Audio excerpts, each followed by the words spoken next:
Thank you everyone for joining us this evening. My name is Ben Edgerly Walsh. I'm the Climate and Energy Program Director for VPIRG. I'll say this again in a moment, but I'm joined tonight by Kiah Morris, the Movement Politics Director, apologies, for Rights and Democracy. You can tell that we're live and we will be starting in just a moment. We're just waiting for a few more folks to trickle in. And then we'll go ahead and get started. So for the moment, you're going to listen to radio silence for maybe another minute, and then we'll be off to the races.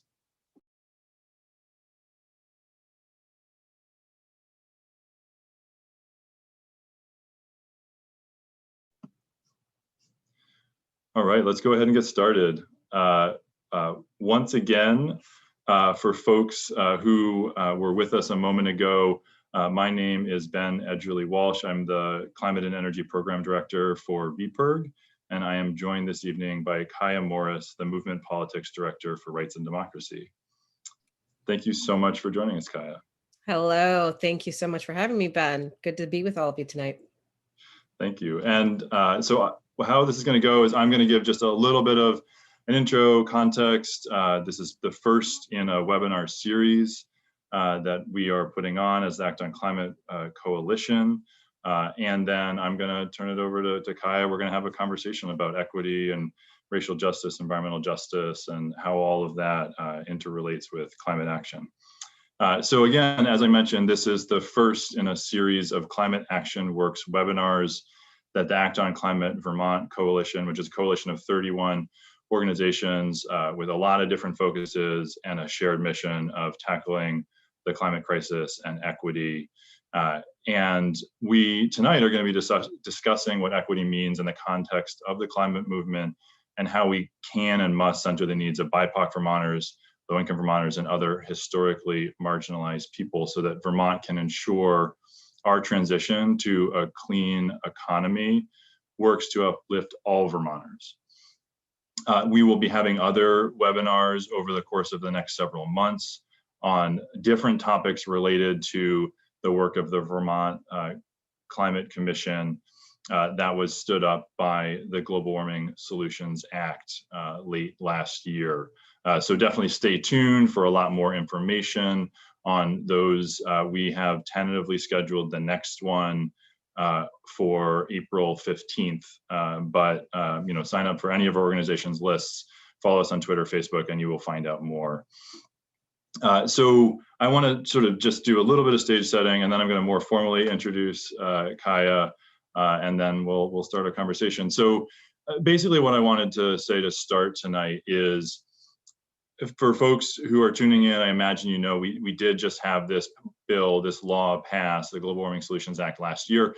It sets in statute legally required reductions in climate pollution in Vermont. It also requires that we do that in a way that advances resilience in Vermont in a way that is equitable and that really lifts up all Vermonters and doesn't leave any group of people or part of the state out of that transition. And obviously this is a law that was passed in the context of a climate crisis that is getting worse and worse every year, that is impacting families all around this country, and critically is having a disproportionate impact on the global majority, on people all around the world who had very little to do with causing this problem. And so at VPIRG, we see a very clear and direct need to dramatically reduce, ultimately to zero, our climate pollution. That is all happening in the context of many other crises, two critical ones that I will mention. And those are, of course, racial justice and racial injustice and economic injustice and inequality. And those are two issues that, frankly, have gone unaddressed for far, far longer than the climate crisis has gone unaddressed, centuries at minimum. And so as we approach this work in the 21st century, we understand and truly deeply believe that it is absolutely critical that these are intertwined parts of the same movement, intertwined parts of the same set of actions. And we are all working to better understand how to advance both of these things at the same time.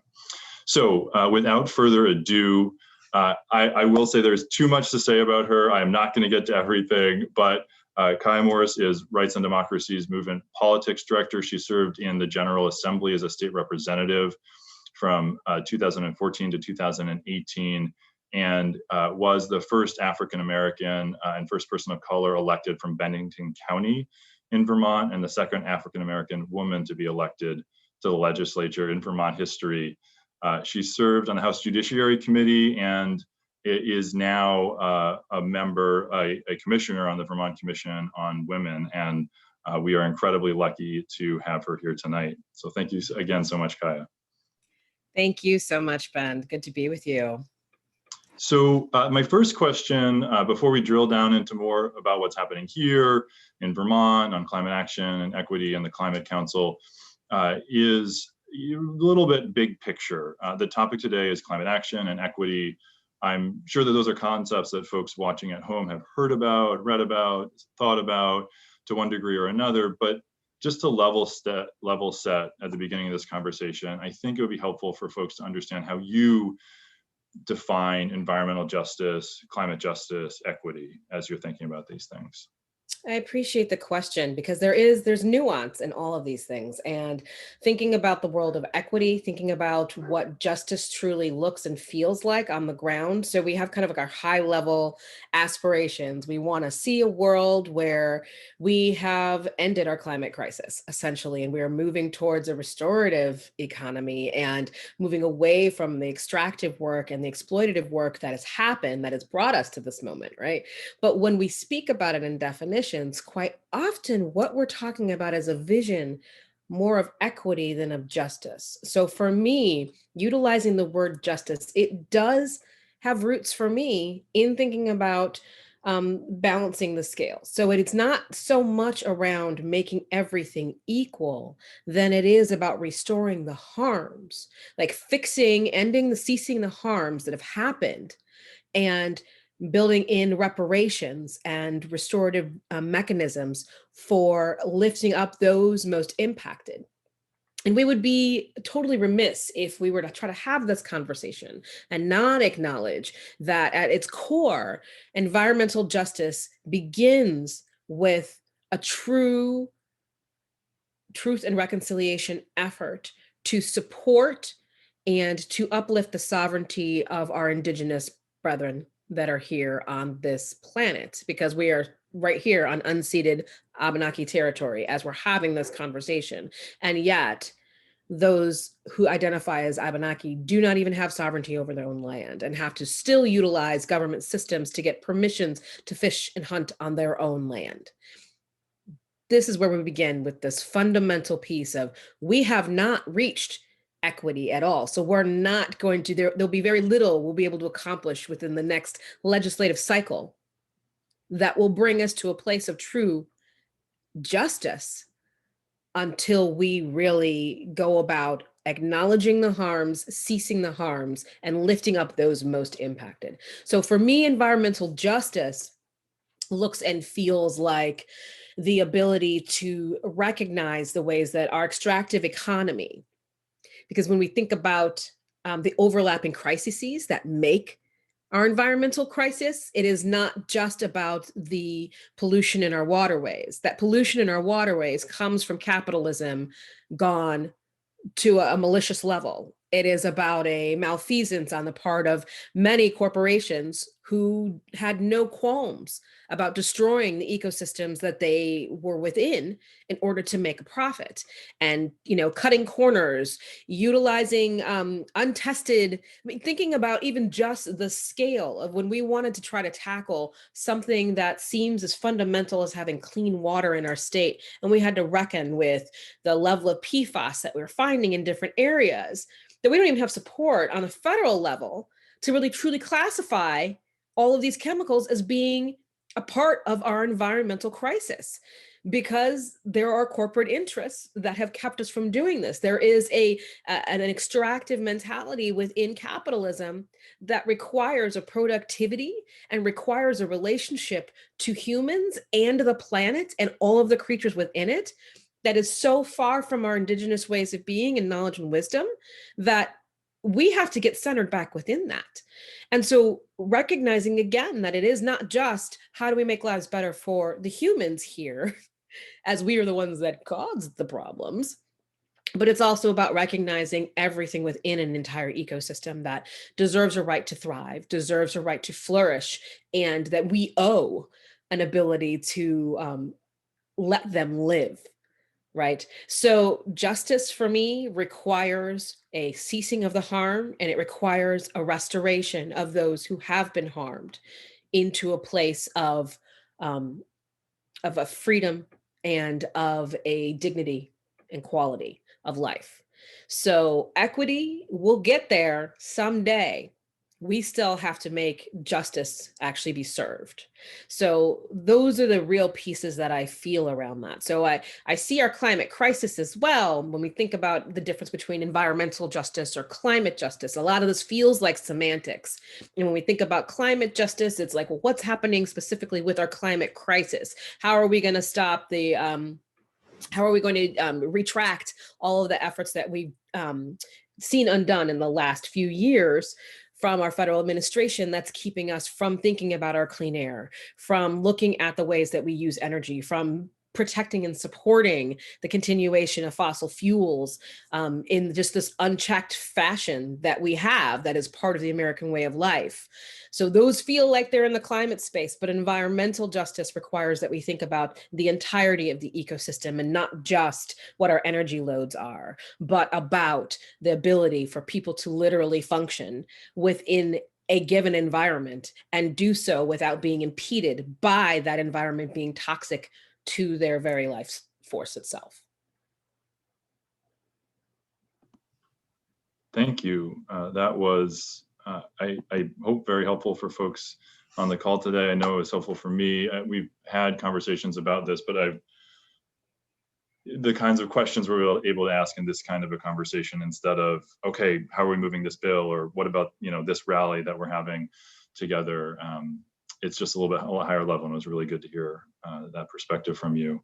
I do want to thank you for acknowledging that we are on unceded land, and apologize for not doing a land acknowledgement. That is something that we certainly should have done, and I appreciate you bringing that up.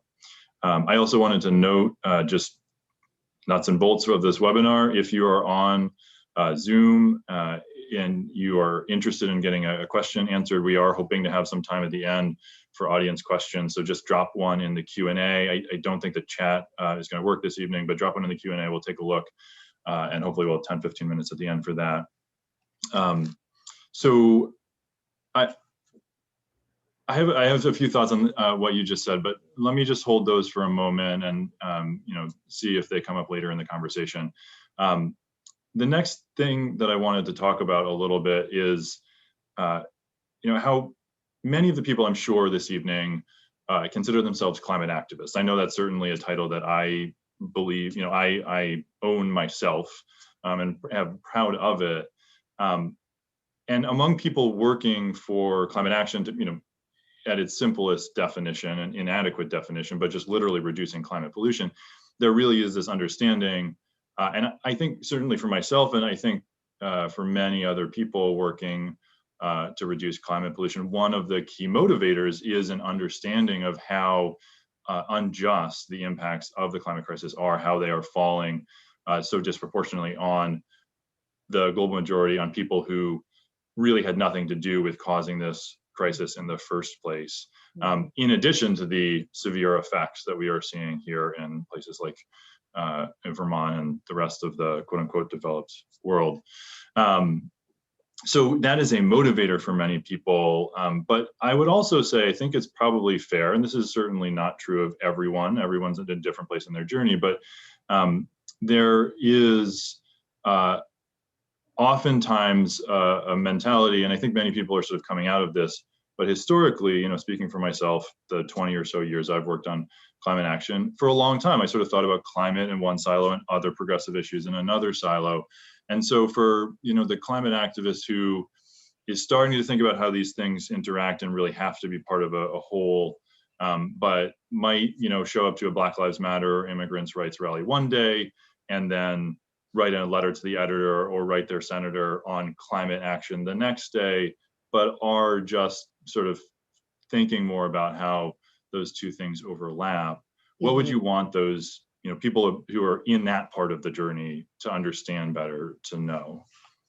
Well, this is so central to everything we're thinking about. When we think about the ways that we are in this crisis right now, it touches on so many different aspects of our society. So as you had mentioned, individuals from the global majority, those Black and brown folks, BIPOC folks across the globe, bear the greatest burdens and the greatest impacts of our climate crisis without being the main contributors to it. And in order to create a world that will look and feel different, those two things have to come together. So the same fights that we're having around having quality housing, not allowing for separate and unequal housing, thinking about the quality of housing, when we talk about what are the remediations we need to do around weatherization, what's also happening within that particular space for those individuals who have to live there on a daily basis, beyond the fact that they may be cold because their homes are not weatherized properly. What else is happening within that very basic foundational component that is meant to be one of the most primary functions of civil rights that are available to all of us, that you should have the ability, if you choose to have a place that you consider your house, your home, your place of residence. So when we looked at what happened with overcrowding in certain areas, when we look at what happens when we've created highway infrastructures that divide communities, when we look at what happens within the quality of our water, when we look at what happens within food deserts, we consider what happens when communities are isolated and are all forced to go into specific school environments. This touches so many things. Right now, we have high school students taking classes in a mall because we didn't think about the issues of remediation of what was happening in the environment of the high school that they were within. And we're not addressing them appropriately in a timely fashion that could have meant that students could have returned safely to those school environments. And so they have to go somewhere completely different. So the issues that we have been holding, thinking about what our criminal justice system means, how that's pulling people out of our economy, how that is creating a prison industrial complex that is for profit, that is also just about the machinations of continuing to feed capitalism, right? Through an exploitative fashion. They all tie in. There are echoes to each and every single one of those things. And if we are trying to envision a world that is different, it requires that we are willing to intersect how we think about that in every single aspect of the work that we do. There is no place, there is nothing that is a part of our lives, whether it's this beautiful ring light that's making me glow glorious, that requires an electrical system that I can utilize, to the fact that, I'm blessed enough to have radiant heat flooring so that we could make it through the winter and not have to worry about whether or not we were going to get fuel oil or whether or not we would go cold. These are the things that are not always available to everyone within our society. And so for Black and brown, for BIPOC folks, for those who are also pressing to just declare our very humanity, that declaration is not enough if we are not able to access a quality of life, which is dependent upon so many other aspects of our everyday lives. So understand that they are definitely tied in. I mean, and as I began with this whole conversation, until we remedy the harms, until we really reckon with the harms of what's happened with our Indigenous communities here in the United States, then we will not make progress as we need to, because that's where that foundational relationship of determining who deserves to live and who does not, and how we will caretake the land that those folks live on, was all laid. It was all laid at the very start and the onset of this actual nation itself. Thank you for that. And I think housing is it's an example I've been thinking about a lot of late. As we've seen the American Rescue Plan pass in DC, and that having these immense, really kind of hard to actually wrap your head around dollar figures for rental assistance or for homeowner assistance, and thinking about how to try to think about things more holistically. Yes, absolutely, getting people the sort of the help that they need in this moment because of this crisis, because of the economic situation they find themselves in. But thinking about, you talked about intersectional harms, and there is this word intersectionality, which it really feels like it is often misused to just sort of say like, oh, when things overlap, and that is a definition of it. But my understanding, and you certainly would know better than I, is historically that is really meant to mean the particular harm that is brought to people who, when they have intersecting identities that are intersecting, and each individual identity is discriminated against or impacted in a particular way. But when you layer them all together, it creates a new and different and very often greater harm. So I bring that up just to say, I do feel like there is a real opportunity to also think about what's the flip side of that coin. What can we have benefits intersect as well? I think housing is a great place. You identified weatherization, and okay, what are the other things? Are we actually effectively addressing the need for quality, affordable, healthy housing? Or are we just reducing the climate pollution from that building? Correct. And what is happening with our public transportation? How do people have access to public transportation and transportation alternatives in meaningful ways? So, while we are in the midst of this COVID crisis, as an example, people are using mutual aid and they're trying to support mutual aid efforts. But in some areas, you can't get bus service from one part of town to the other to even get to where that food, those supplies that you might need to make it through the week are available to you on the weekends, because that's just not what we do. We haven't made it enough of a normalcy. We have not supported that enough that it is absolutely going to impact that. And when we know that Black and brown drivers are going to get pulled over more often, and that there is a poverty policing that is compounded upon a driving while Black or brown, public transportation sometimes is the safest option. If that's not actually available to you, then how much more are you missing out on? When we think about what that means for our food systems as well, we have definite areas throughout the state where there are complete food deserts, and that has not yet been resolved, right? And in order for us to change this, it's going to require a whole upheaval, and we think about it, almost reset of our relationship to food, to agriculture, and the agricultural sector in and of itself.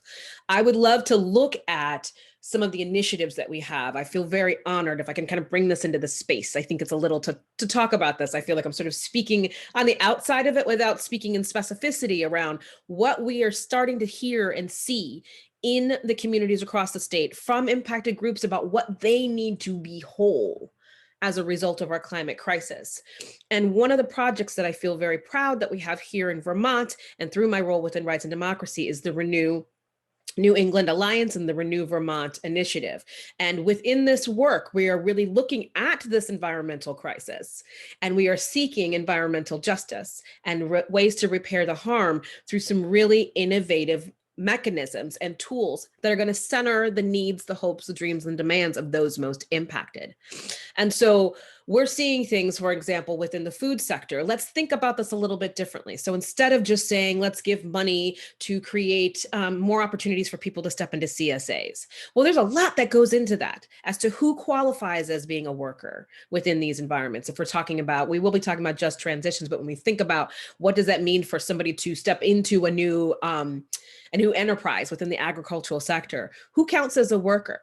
Those questions are actually racially coded, because we have many of our migrant farm workers who are not considered in the same way as employees. What is a farm? And recognizing the incredibly infinitesimally small amount of BIPOC farms that actually exist within the state of Vermont, those who can actually have the ability to be producers, it is incredibly low, right? And so if we're going to say who gets to be a farmer, then we also have to look at who does that cut out. And it is around income, and it is also around race, because stepping into that agricultural sector is that much harder. We think about even how our laws are written in a way that are obtuse to the average person. are not translated into different languages so that the average individual who does not use English as a primary language will have an ability to understand any of it. We're not seeing so much more that we should within these really key spaces that's asking and interrogating whether or not those who are most impacted can even engage in that. I want to also bring into this, thinking about, we talked before about energy burdens and how different groups may have higher energy burdens. Clearly, Black populations are going to have significantly higher energy burdens than white populations. We understand that very clearly. But then there's also a sort of value that's placed on whether or not you are able to participate in fixing those harms, right? So are you buying solar for your building? Can you get an electric car? Why are you not, composting as you need to be? And there are factors within each of those that have to be considered. And you want to ask why there isn't that participation. And if you fail to do so, you're going to miss out on some really key and important solutions that will help the whole and not even just that one specific group. So how can we instead, since we see that there's been this deeply extractive economy that has been based and built off of Black and brown bodies, free or underpaid labor, exploited labor sometimes provided through our prison industrial complex. And we're trying to create a new economy and new solutions, that it's those folks that will come with our own genius as well, with some really great, unthought of, unconsidered ideas that we are in desperate need of in order to make this work in the state.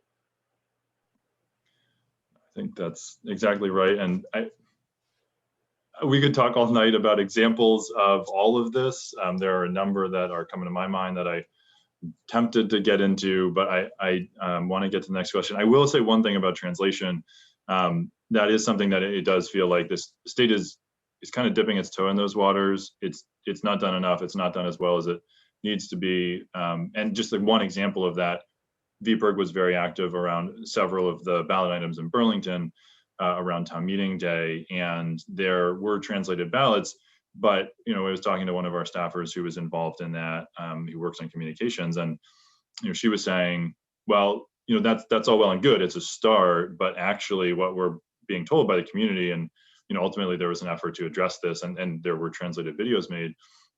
What we need is a translation of the ballot into English first, and then it needs to be translated into other languages, because that's the only way you're going to give people a fighting chance of actually understanding it. And so ultimately there were videos made to try to make it more accessible, but that is an exception, not a rule by any stretch. And a lot more of that needs to happen. And that's just, again, one tiny microcosm of that issue that really, exists across not just in environmental issues, across pretty much everything in Vermont. That needs to be done much, much better. So I want to shift gears. And well, actually, no, I feel like I guess this is a little bit of an extension of the conversation that we've just been having. So I think when people hear the term environmental justice or environmental injustice, certainly there are some people in the United States who have not heard those terms, or have heard them and have not taken the time or had the time to understand what they mean. That's a problem. But if people have heard them, probably they're thinking about coal plants that are sited in communities that are primarily comprised of Black and brown people, the water crisis in Flint, Michigan, and might not immediately put their finger on exactly what does this look like near my home, in my town, in my community, or in Vermont.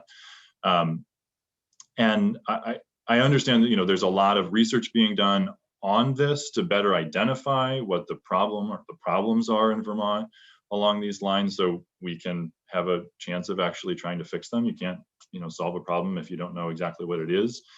There's a lot of work being done there. There is a lot more work that needs to be begun in that regard. But given what you know now, can you share a few examples of things that people might not immediately think of that are examples of environmental injustice or environmental justice here in the Green Mountain State? Thank you for that. So I need to first lift up and recognize the fact that much of what I'm saying, I'm standing on the shoulders of so many incredible leaders, BIPOC leaders across the state and the country who have begun these conversations long before I stepped deeply into this work. I want to lift up the work of Dr. Bindu Pandekar, who has been doing fantastic census level data on looking at exactly where our hotspots are here in Vermont, and how it's impacting BIPOC groups there and folks from the global majority in those communities. Things that we don't think about. There was a fantastic example, I believe it was Rachel from the Peace and Justice Center, who was in speaking with some of our federal delegates, were talking about the impact of the F-35s and that noise. And there was just a philosophical moment that you could have before it all even began, and we knew how bad it was going to be, how bad that noise pollution would be, about the fact that the flight pattern was going directly over our highest concentration of BIPOC and refugee families in the entire state. But that's an actual problem. That's an actual problem of a re-traumatization of folks from hearing noises, the sights and sounds of war that are completely unnecessary in a time of peace, right? Recognizing that there are physical and somatic responses that take place whenever those things go by. That's just unnecessary to yield in this, to have, and for someone to bear in this sort of a moment. And it wasn't until somebody said that's totally environmental racism that I was like, oh my gosh, you are completely right. You are 100% right. I just knew it was wrong, but I didn't think about it in those terms, that this is yet one more way in which our communities were not given an opportunity to speak about these. They are not given the authority or the power to say very much, to have a difference in whether or not that will impact their lives. And I don't know how you fix it other than to stop the whole thing at this point. But it will be important to look at, again, where are folks concentrated and where are they not? And where they are not concentrated, what are the things that are keeping them isolated from the larger community centers and their ability to interact within those spaces? We can take a look at schools. We can look at where we do have these higher concentrations of folks to say what's happening within those environments. Can we look at the health factors? Can we look at indicators to better outline for ourselves what might be happening? Are people getting tested even for some of the markers that would show you that there was an environmental harm that took place? Other things that we might think about that typically, that are here in Vermont. Part of our response in recognizing that environmental justice does include healthcare, and it does include our response to the COVID crisis, has been around questions that have been raised around the accessibility and the rollout of the vaccines, as well as testing. So we saw once again, that there were really high proportions of people of color who were contracting COVID. Right. They don't necessarily have access to healthcare. They may or may not have access to health insurance. And then now that we are trying to do preventative measures, who is actually able to get access to that and why or why not? And so some of the things we talked about earlier are the very reasons why individuals from different identities may not be able to access that piece of healthcare that has everything to do with their ability to be safe within an environment. Another aspect of environmental racism that's also tied to that, which you might not think about, again, is thinking about who are our frontline workers that are still working in food production, who are still working in maintenance and service jobs, who had no choice, who could not socially isolate, but were overexposed in contrast to the general population, because those were the jobs that were deemed as they are essential, but that there were not the protections that they needed to have within that moment. And so disproportionately, we'll see those sorts of impacts. So that still has everything to do with our environment. So we can't forget about that as being a factor that's definitely mitigating our lives right now. Absolutely. And I want to say thank you for bringing up the F-35 example. In particular, I just want to say, being willing to say this is something that there was a moment when I didn't realize it, and there was a moment I did realize it. Hearing that from you, I oftentimes feel like I need to go faster on this journey. I need to go further on this journey towards understanding and comprehending and really internalizing these things. And Lord knows that's true. We've had conversations about that. But the fact that, even someone like you, this is your life's work, are not immediately, the first thing, that's not your first thought in your head. That's just, good to know, and I appreciate you being humble enough to share that with folks today. I also want to say, as far as environmental injustice goes, I think you've already brought up a lot of really good examples of it today that are not so much the, again, like the fence line communities, the more textbook examples of it. I would argue that things like the cost burden for participating in the transition to a clean energy economy absolutely falls into that category and is absolutely something that we need to address. That's certainly not unique to BIPOC individuals. There are a whole lot of low-income Americans who are unidentified as white who also struggle to access these things, largely, not entirely, but largely because of issues of the upfront cost, not the lifetime cost. If you can make the investment, just like if you can invest in the stock market up front, like the upfront cost of investing in the stock market is high. If you do it and you're a little bit careful, you can make money, right? Nobody's arguing that that's not true. Just like that, you get weatherized. But if I may, Ben, I think where it. you're going with this too, that's important. I mean, thinking about that. So how are you supposed to make your home be better set for weatherization, correct? Okay, first of all, let's talk about the amount of home ownership within our BIPOC community, okay? Yes. Who is getting access to being able to purchase property and own land, right? And so for those who do, also recognizing that, which we all know by now, we have some of the oldest housing stock in Vermont. And so even when we've had these remediation programs, I can recall myself trying to go through one of our community action centers to get an energy audit on the home that we had owned previously. And we had already spent thousands of dollars that we had to save up in order to get blown-in insulation to make sure that our home was well suited for the winter as much as possible. And so we thought we were doing the right thing by that. And then when they came to do the energy audit, they realized that, there might have been like that much of vermiculite. And so we weren't able to get the entire energy audit nor access the entire program at all unless we were willing to remediate the entire thing all over. It's been thousands to do all of that all over again, which defeats the purpose of trying to help folks who are low income who can't afford to do that. Yeah. No, so that ability to participate brings in an additional burden that definitely should be met. Yeah, no, that's absolutely right. And home ownership and the disproportionate share of Vermonters, Americans who are renters and low income, or renters and Black or people of color, that is a critical issue that really not, there have been attempts here and there. It is a tough issue to deal with. Mm-hmm. It is obviously, as you said, tied to capitalism, tied to how our economy works or doesn't. But recognizing that fact, you have to solve that problem, and there are certain actions that you need to take to move in that direction. I'll just say one more example, and then I want to get to the last question that I have for you, and then hopefully we can get a couple of questions from the audience.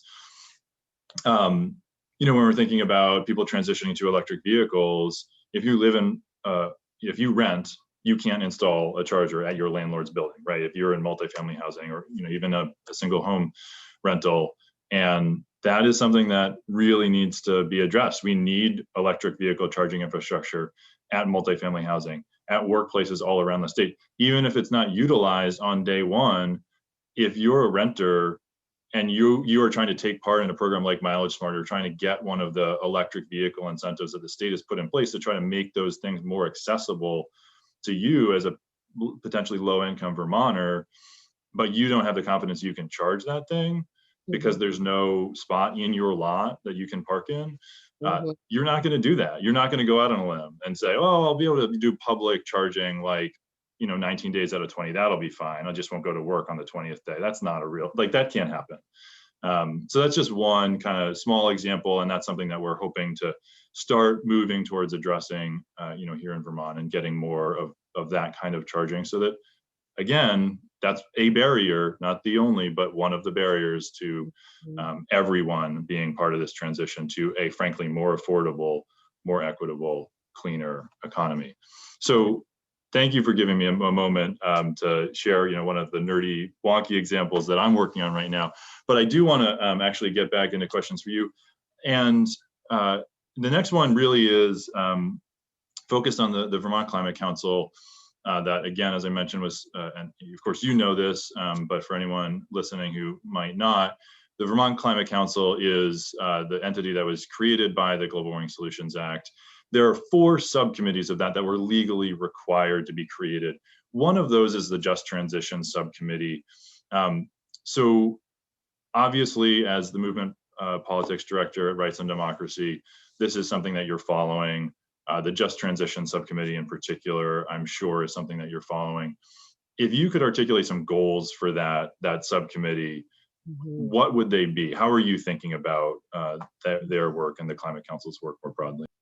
Absolutely. Well, thank you. Well, I am honored to be appointed to that subcommittee.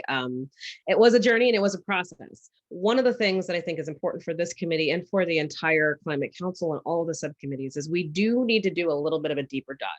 And it's super hard to do that when we have these incredibly intense deadlines that we have placed in front of us. And while we understand that we got to meet our goals, we have goals that we've set that are important and ambitious to reach. Again, making sure that those that are most impacted are central to that conversation is going to require a different nuance. So what's fabulous about this Just Transition Subcommittee is that it does have an overwhelmingly BIPOC presence within that. That's going to be really, really important because we are trying to move again from the world of where we are to the world of where we most want to be.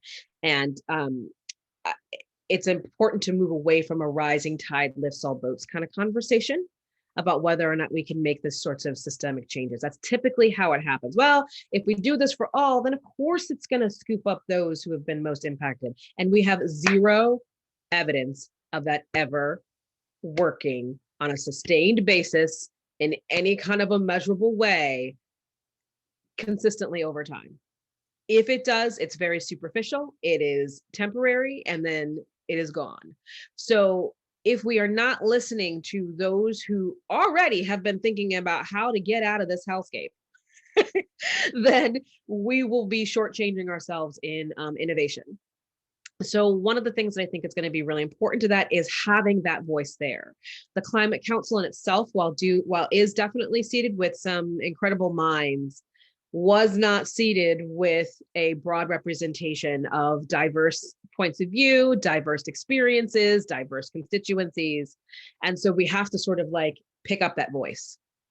It is my hope that the Just Transition Committee will be able to set a plan forth for deep community engagement, because understand as well that since we've been cut out of these conversations for so long, it's not something that immediately comes to mind. So while we may understand in our kind of bones how the climate crisis is affecting us on a daily basis, we may not have articulated it as such because we're not in these specialized spaces that think about it in that very specific way. We just know that I hear there's electric cars, but they cost more than a college tuition. So I'm not really seeing that as a part of how I am able to get away from my 07, 08 vehicle that I'm trying to keep going through and can barely make past inspection in and of itself.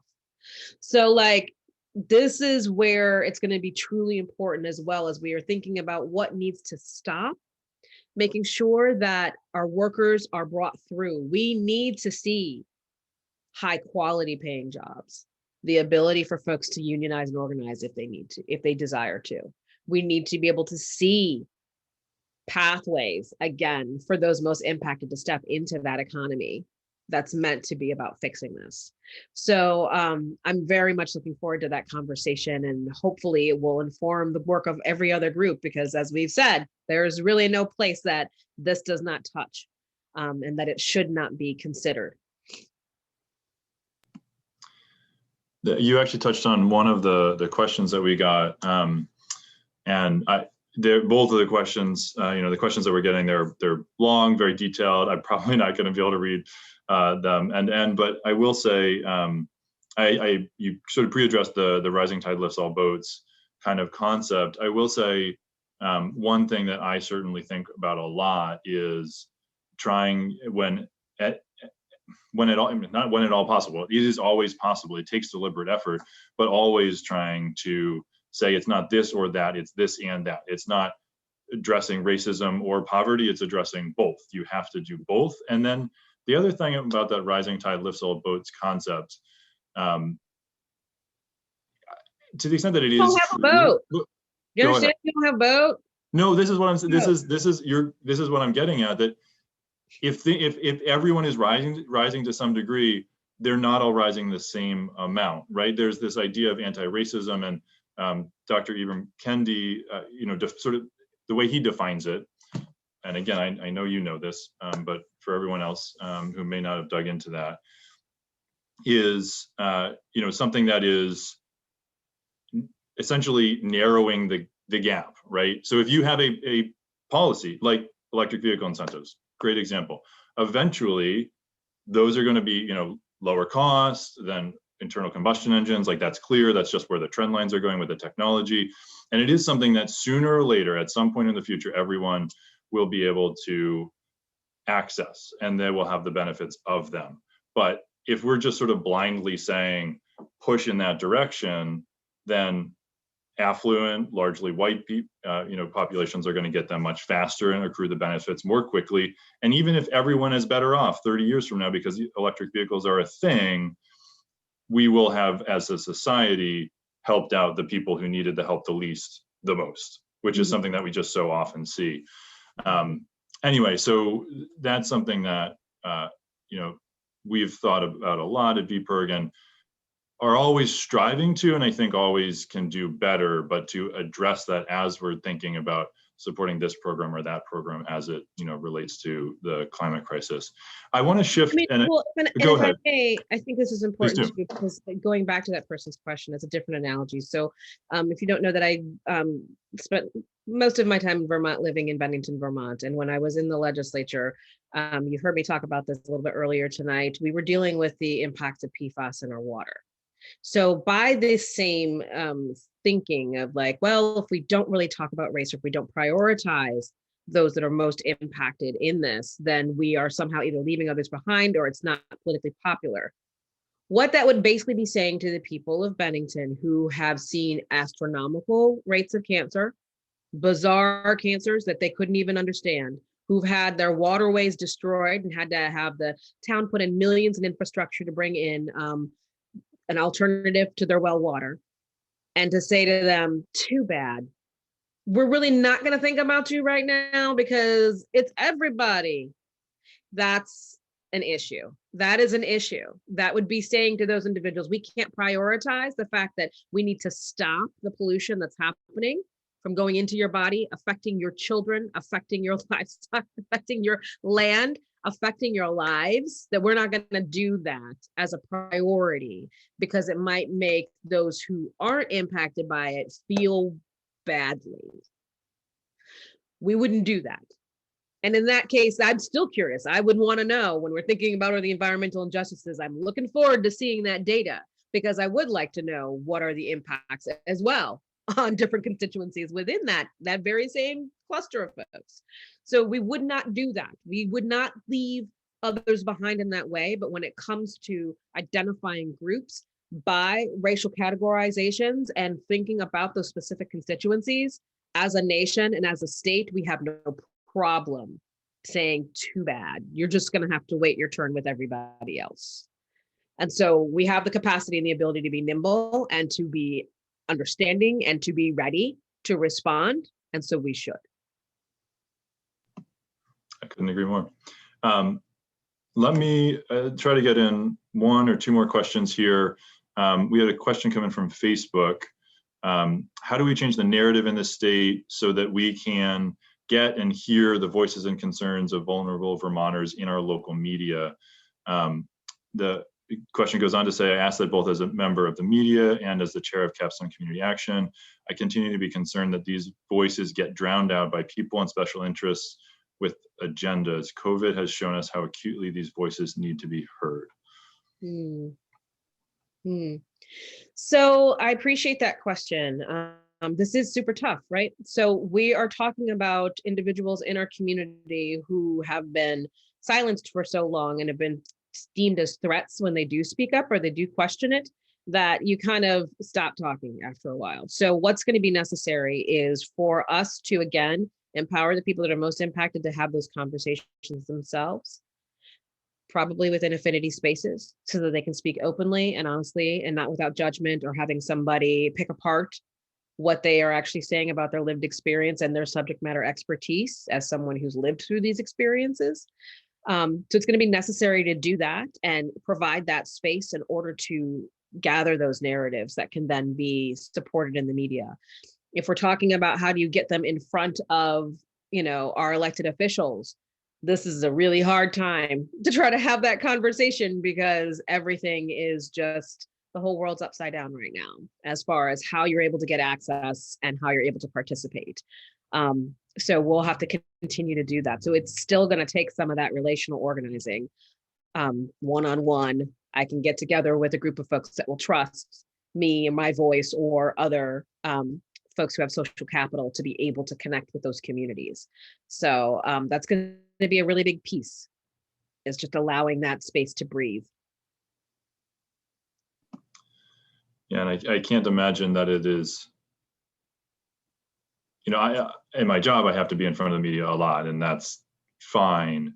It's something that I've gotten used to over the years and grown to enjoy to a certain degree, but I can only imagine a person of color being asked to be in front of a TV camera or have their name used in a story, that there are layers upon layers of reasons that they would not welcome that, not universally welcome that kind of an ask. And so I guess that's just to echo a little bit what you said and say, yes, that as with almost everything we're talking about is an incredibly difficult issue to address. Mm-hmm. Let me see, we have 5 more minutes. We just had one come in. Let me see, sorry, I'm getting it here. Well, there are a couple of issues that a couple of things that sort of touch on this, and it's a theme that you've hit on, and I think would be worth coming back to, because it's one of the things that I've tried to grapple with a lot, and I've heard a lot from other climate activists. So I'd love to get your thoughts on it in just a teeny bit more detail in the few minutes we have left. All of these issues are so intertwined, and if you're really paying attention, there really is no way you can follow one single issue that you're identifying, one problem with one person, and follow the threads out from that, and you end up talking about literally every problem that exists in this country. And that is true, but creates challenges when we're actually trying to address it, and certainly in the policy arena. And as a former legislator, I know that you can only sort of bite off so much within one bill or one legislative session, or as one human being with only so much space in your brain to try to grapple with all those interconnections. So how do we kind of square those two things in your mind, trying to address all of these various things comprehensively as part of a whole, while also understanding that there actually are discrete issues that we need to drive at as well? Mm-hmm. It's just something that I've always struggled with, and I don't know that there's a perfect answer, but I think the audience would love to hear your thoughts on that. Yeah, well, I mean, it's a similar practice to what we currently do. We come up with an energy plan, and an energy plan is really comprehensive and touches on a bazillion different places and spaces that we can correct and deal with, our energy crisis, right? So we do that. We love plans in Vermont. We love plans and reports. Something that we're really into here. So we do know how to organize our thoughts in those ways. What we will need to do is to do that with a slightly different voice than what we've been hearing right now. So we still need to keep working on this. We're not saying to the folks that are working in human services, stop doing human services work and only think about it as it relates to the climate or the energy crisis, but recognizing the ways that their job is that much more difficult because of our climate or energy crisis, because of our environmental injustices. How is that impacting their ability to provide those human services? That's where we need to do that extra piece of work. And that comes from a willingness to ask those questions. Because again, sometimes we won't articulate them, like with the F-35s, until we ask the question, what is it about it that's bugging us? What is it about us that's making us not improve in the ways that we need to? When we did all this research for what was supposed to be our perfect plans, right? What did we miss? What did we miss? an example I think about right now, two things that help with our economy. We recognize that we are struggling right now to implement our residential composting law, because we have large corporations who have major contracts in many municipalities to be able to do trash and garbage removal, who refuse to do residential compost pickup. But we also have programs just over in our borders, over in Massachusetts, Springfield, Mass, like the Compost Co-op, which trains formerly incarcerated individuals who are preparing for release to learn how to create their own businesses doing residential compost pickup. And so they have their own businesses and they go back and they teach others so that they're able to come out. And so this helps us on how many different places right now? We done created an economy. We've helped support some BIPOC folks. We've helped our formerly incarcerated. We're reducing recidivism. We're hitting a bunch of things with one solution.